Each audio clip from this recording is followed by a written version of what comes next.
is the data from the debtor, and also with all belonging data to the debtor, and is transferring this to the account and contact objects within Salesforce.com. So here you can see some screens, how it can look like. This is a screen from SAP that's being used to create the debtor within SAP.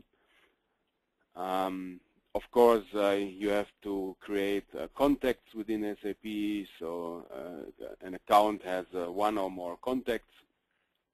And this is one hard copy from Magic XPI. This is the flow that is being designed in a graphical way that shows you the necessary steps that are being developed within Magic XPI to migrate the data from SAP to Salesforce. You will see this later when I'm switching into the studio. So, and once the account has been transferred, you can see the same name. This is a car shop, a German car shop that has been transferred from the SAP to the Salesforce system.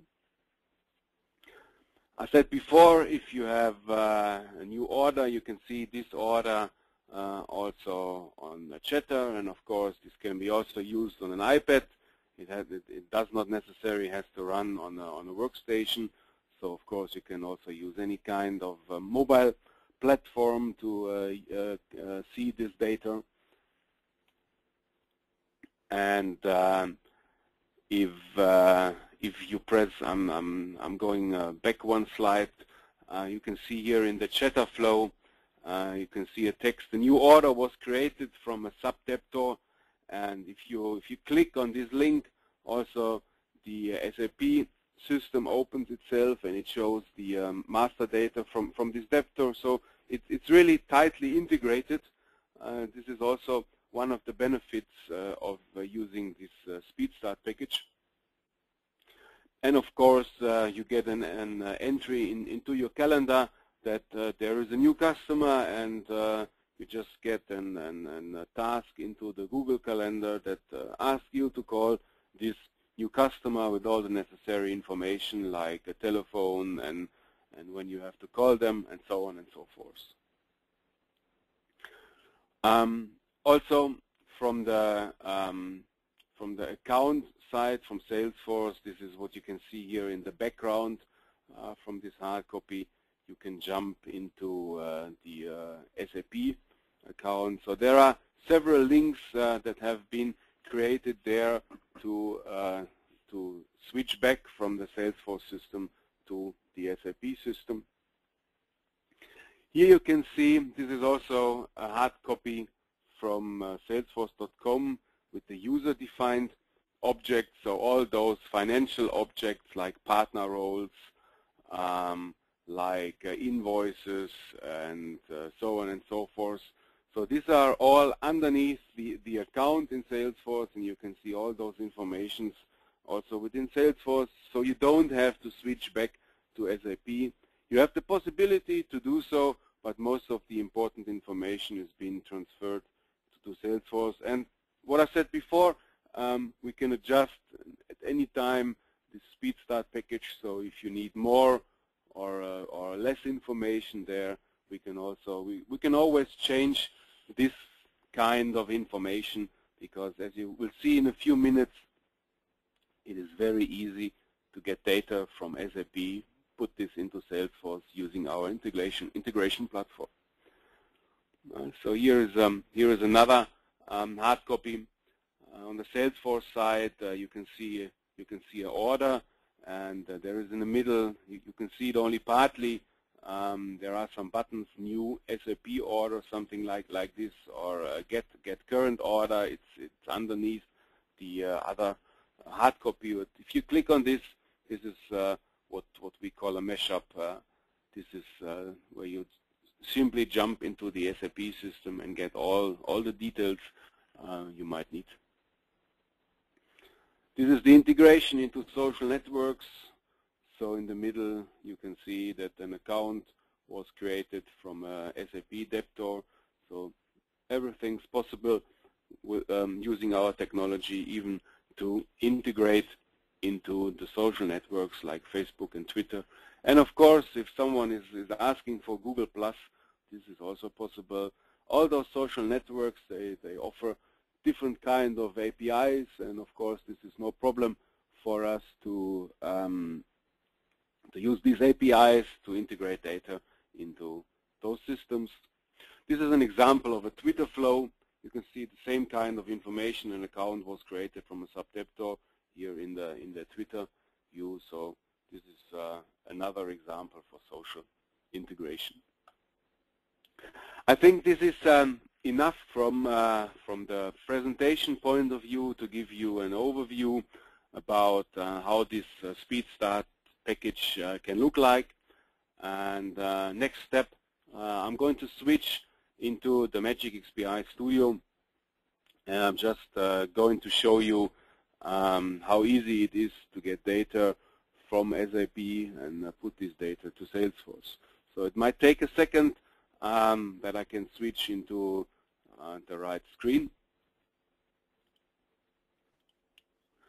So here we are.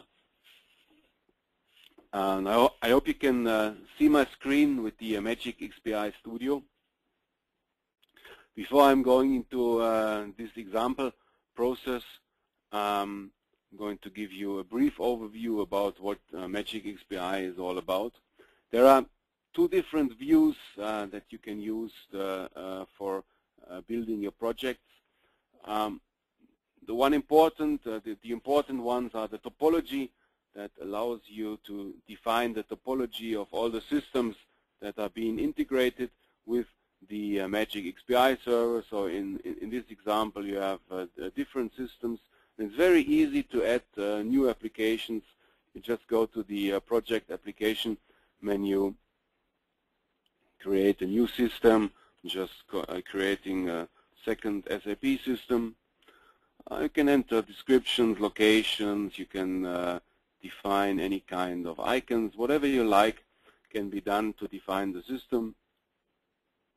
And for some reason I did not got the icon. There is it. Okay. So, and I'm just dragging the system on the workspace using the right mouse button to connect it with the Magic XPI server. This is more or less only for documentation. Also the ability to define the business process, so the order of what has to be done within the integration project.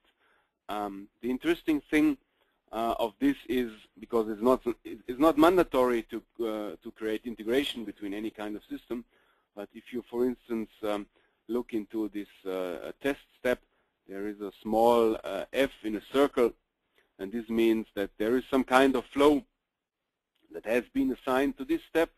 And if you have complex integration scenarios, it's very useful for the developer to jump into the integration project from the documentation point of view. So I can make a right click, I can see the flows that are that have been associated to this step, and once I do this, I am into the technical part of the integration. And this is one example I have prepared.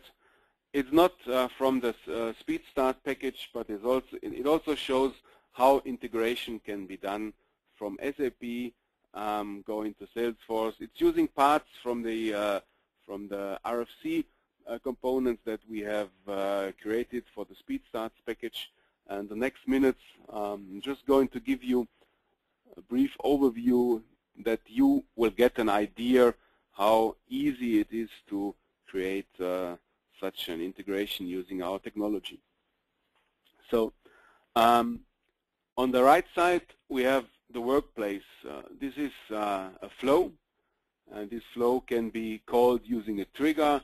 For the moment, I do not have any trigger, so at the moment I only can start this flow manually, but for demo purposes, it is enough. On the left side, I have the overview of all those components that can be used to create integration. And working with these components, it is very easy. For instance, if we're using the email component, I'm just doing a double click on the email component, and I want to use the send method, and I'm just dragging the send method on the last step, after which I want to use this new step. I'm opening the configuration screen, and I'm getting this standardized screen. The 2 is the mandatory parameter because it's written in bold letters. The other are written in normal letters, so these are not mandatory fields. I'm just entering some kind of values, just entering my email address, and that's all that you need to do to send an email. Of course, this email address must not be necessarily hard-coded, because if I click on this small button, which is existing on all kinds of fields, on all kinds of calculations you can do within Magic XPI, I'm getting to an expression screen. And within this expression screen, I can create any kind of calculations. So this is something like creating a calculation for a cell within an Excel table. You have a lot of functions that can be used, functions to convert data from string to alpha, or from string to numeric, from date to string, and so on and so forth. You can access all kinds of variables. Of course, you can create variables, which can be done in this screen here. We're having different kinds of variables, and so on and so forth. So this is something that gives you the flexibility to calculate anything while the project is running, and not only having hard-coded values. So if I've configured all the parameters, defined all the parameters, I can click on OK twice, and then the email step is there, and now the step is ready. So this is more or less the way I'm using to work with Magic XPI. I'm just deleting this step because it makes no sense for this small demo. And now I'm just going to give you a brief overview about what is necessary to talk to SAP and to talk to Salesforce, and how those two systems can be integrated. Before I can create a flow, I need to define some resources. Resources means that for each system I'm going to have a connection to, I need to define a resource. The resource is in an external file that is very useful, because if you want to move your project from develop to test and then later on to production stage, you simply can use another resource XML file that helps you to divide between all those stages. So for instance, if we take a look at the SAP resource, there are some configurations I need to do, and I even can validate the resource from the resource repository. This is what I've done now. We have a demo system that's somewhere in the cloud in the United States, and this SAP system can be connected successfully. And of course, if I go to my Salesforce system, this is the system I'm using for this demo, I can also validate the connection to the Salesforce system. Might take a second, and I should also get the message, yeah, here it is, connection was established successfully. So this is necessary, of course, in order to integrate data. Once I've created those resource settings, I can begin with the process. So this is the process with a very, very easy error handling that is also very important when doing integration. So I'm going to show you what I've done, and you will see in a minute that it's very easy and it can be very fast to integrate data. The first step is something that is more or less a placeholder. NOP is the abbreviation for no operation. So this is something I can replace later by a functionality, or I can use it for a breakpoint, something like this. So the first step does nothing. The second step, this is something where I simply go to my component repository and I drag the SAP step here on the desktop. I've done this before. The configuration is very, very easy. I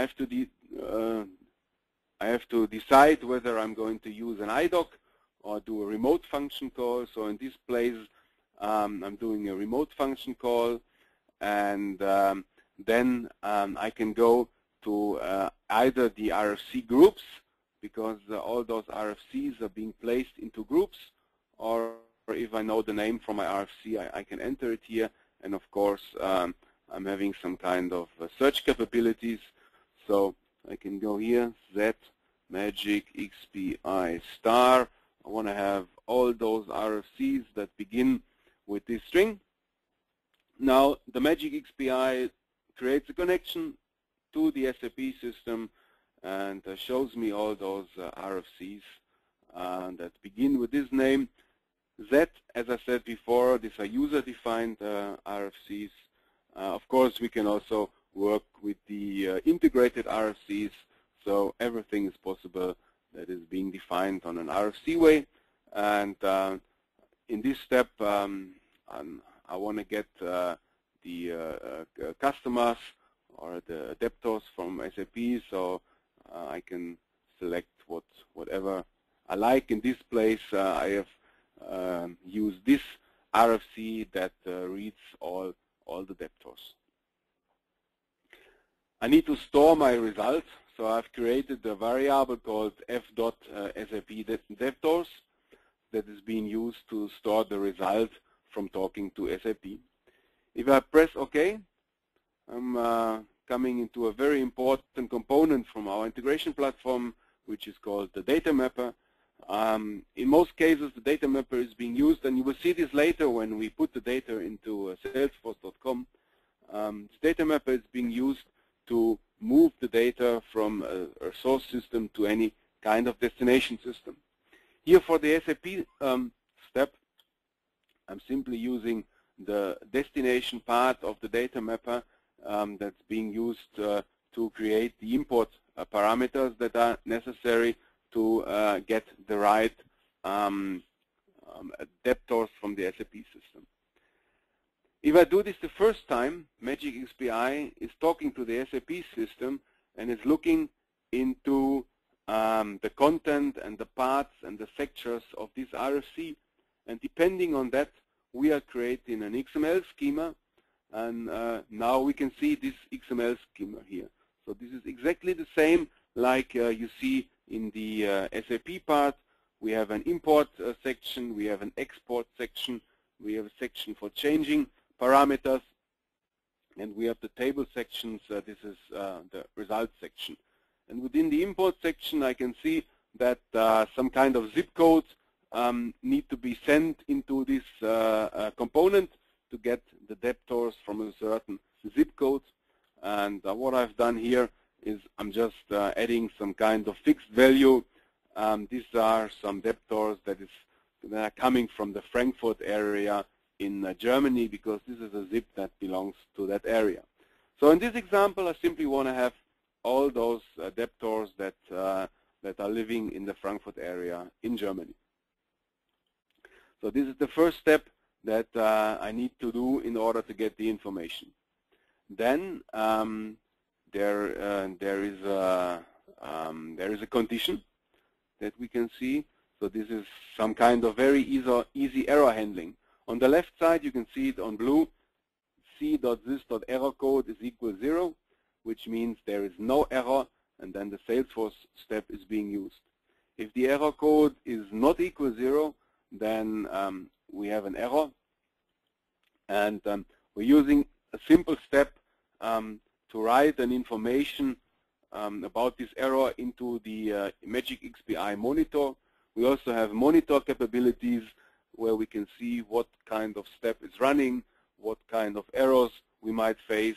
And we have a message. I'm sorry for the fact that the message is in German, but translated to English, it is very simple. The message is there was an error, and with the ampersand and the trim of the error description, I'm just adding the description itself, so I can see in the monitor file what kind of error has been produced or has occurred. So if everything is okay, what I said before, I'm using the Salesforce connector in order to get the result or to put the result from Salesforce, from SAP to Salesforce. If I look into the Salesforce connector, it is somehow similar to SAP. On top, I'm defining the resource, which I've created before.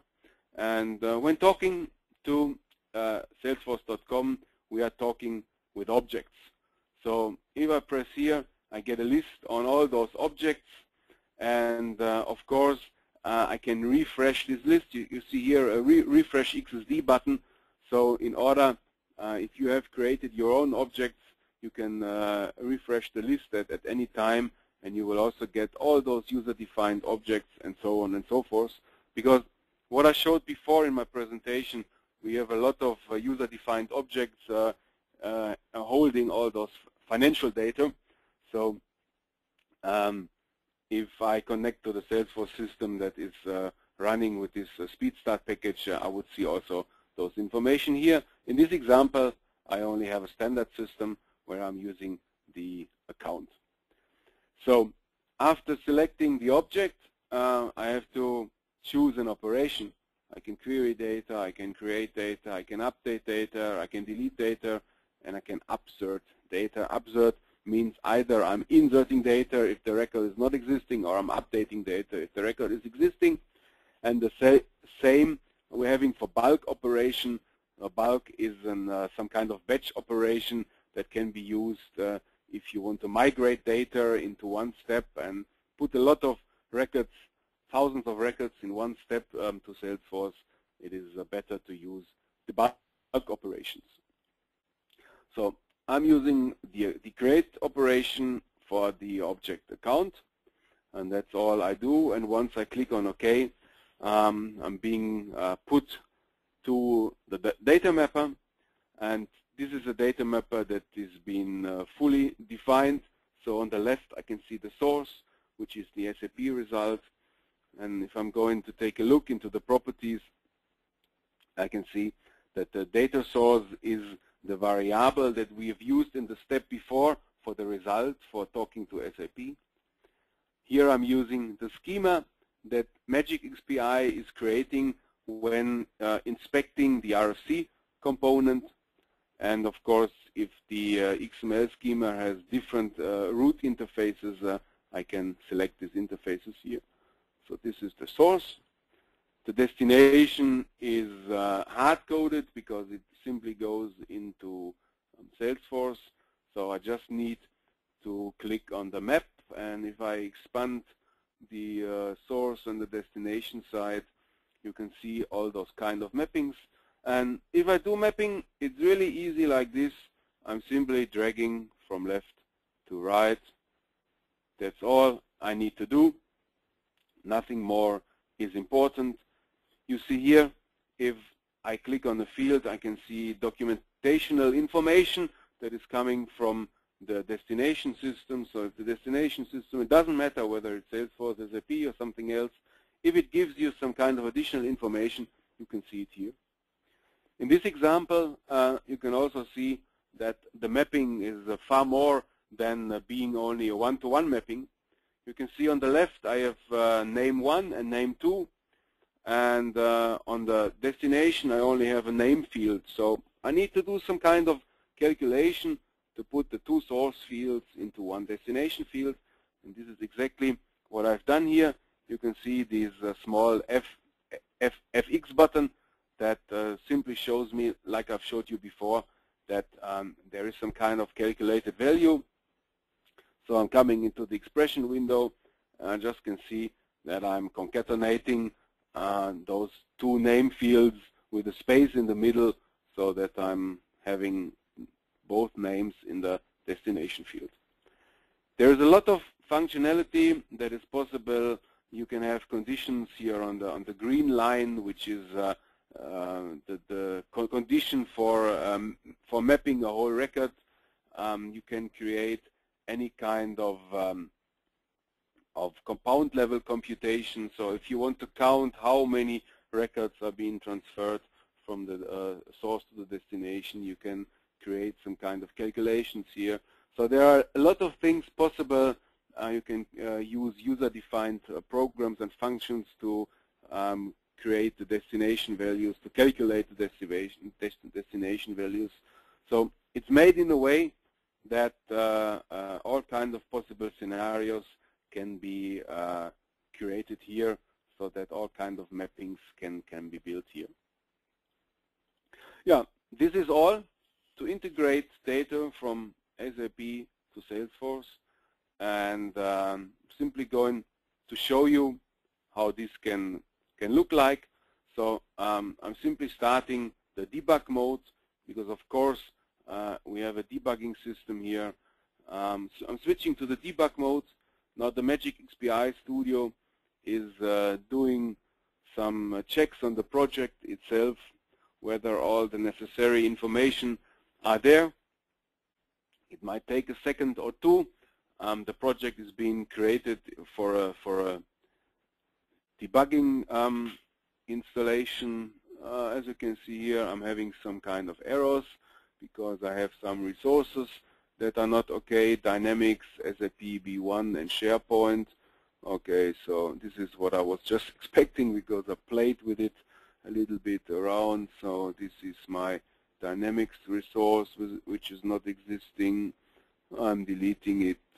I think the same is with the SharePoint and with the SAP B1. So this might be also an example for you what kind of other systems we can integrate. And there are a lot more systems like all those that you have seen until now. So I'm just deleting those systems, saving the resource definition, and then I'm trying to restart the debugging. So the checking is done again, and I think now we will be able to debug this small process.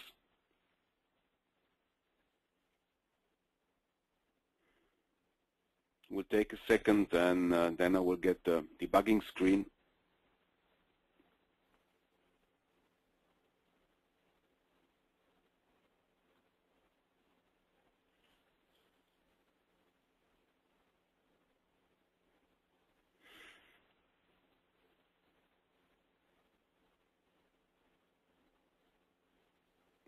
Sometimes also the virtual machine is not that fast, so there might be also a problem with the virtual machine. Need to check this.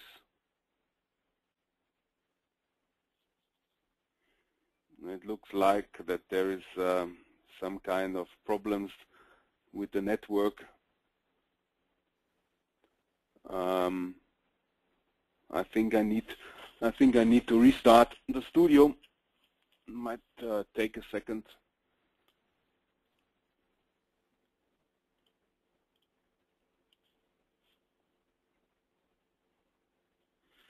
Because I changed the network a few minutes before the webcast with the parallel virtual machine, and this might have confused the studio. So I'm just restarting it, and then I think it will work. Here in the background, you can see the Salesforce system where we're going to integrate or move the data to in a few seconds. This is the wrong project.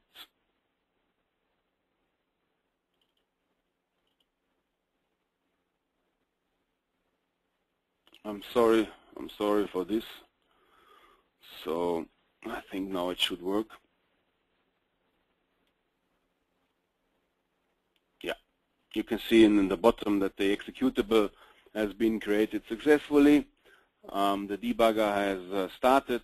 I'm going to define a breakpoint here, and now I can start the project. So I'm simply clicking on the play button. And now the studio is connecting to the Magic XPI server that is running in the background. Tom already told you a little bit about the memory data grid capabilities we have in the background, and so on and so forth. The project is starting. It's going to talk to SAP, then it's going to put the data into Salesforce, and once it has done this, it will stop here. So you can see it stops on the no operation service, and I have a lot of possibilities to see what happened in the flow itself. So for instance, I can have a look into the context view that shows me all the existing variables, and of course the most important one, the error code, is 0. Otherwise, it would have put us to the right tree. So this is an indication that communication was done successfully. And if we go to the flow variables, I can see this is the variable holding the result from talking to SAP. And once I switch into it, you can see that there is a guy or a company called Justus Jonas living in the zip code in Frankfurt. So this is exactly the result that we have received from SAP. And if I close this, I can close this. The data is within Salesforce. And if I go to my account, I have created a view, show me the customers from Frankfurt. If I press on the go button, I should see them in a second. Oh, there are more than one time here, so I think let me check. Had no time to delete them. No, this is not the right one. Then it's the last one. So you can see here we have September the 6th. It's almost 12 o'clock in German time. So you can see that this data has been put into Salesforce. You can see all those informations, all those fields that have been put there. And here within, I'm having all those, also those additional fields within my contact object. And yeah, this is what I just wanted to show you, how easy it is to integrate data with SAP to Salesforce. Yeah, this is the end of my presentation. I hope it was worthwhile for you, seeing how easy it can be to integrate data from SAP to Salesforce. And if you have any questions, I'll be glad to answer those questions. And until that, I'm handing over back to Tom.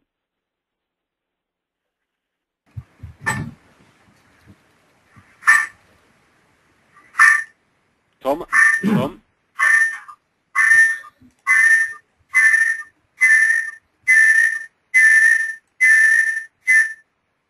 Hello, can you hear me? I can hear you, Tom. Sorry about the noise just then. I'm not sure what that was. Okay, so thank you, Torsten. That was a very good presentation and demo. And we will now have the Q&A session. So I'm just going to see if it is possible. I think what you do is you have a hand raise button, and I see that, and then I can click to unmute you and you can ask Torsten your question.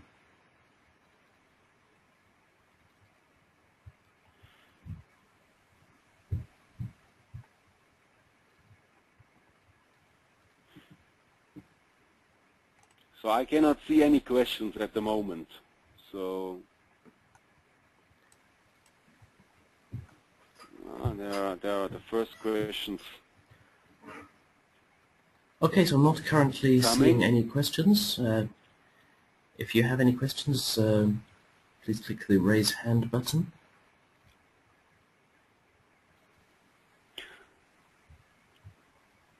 I'm not sure what this question is about. There is one person from the audience asking if I can confirm I have two questions where the now. force integration so we're going to go to Michael Kopak.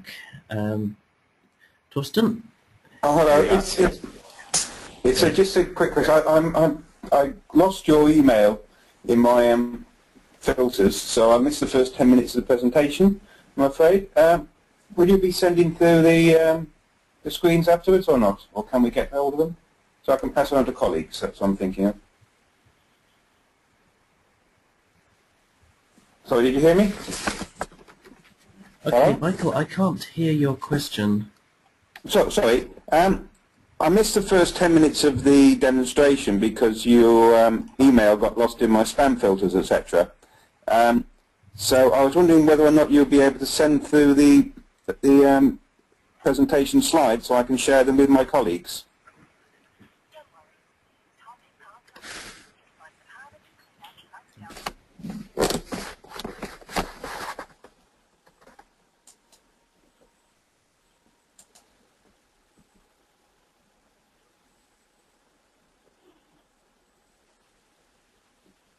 Tom, are you there? Sorry, you don't seem to be able to hear me. I'm not quite sure why. Okay, right, sorry, I'm back. I was having a bit of technical problems at this end at a pop-up window. Michael, I will be able to send over the slides after the presentation, absolutely. Yeah, sorry about that, but as I got lost in my spam filter, I was hunting around trying to get it because I'm sure I had a reply somewhere. Okay, so apologies. The other thing perhaps you covered at the beginning is, did you cover at all about hardware and what sort of hardware we need for running this on? Do we need its own sort of one separate server in between our Salesforce and SAP, or would it be running on, do we need a big server for this?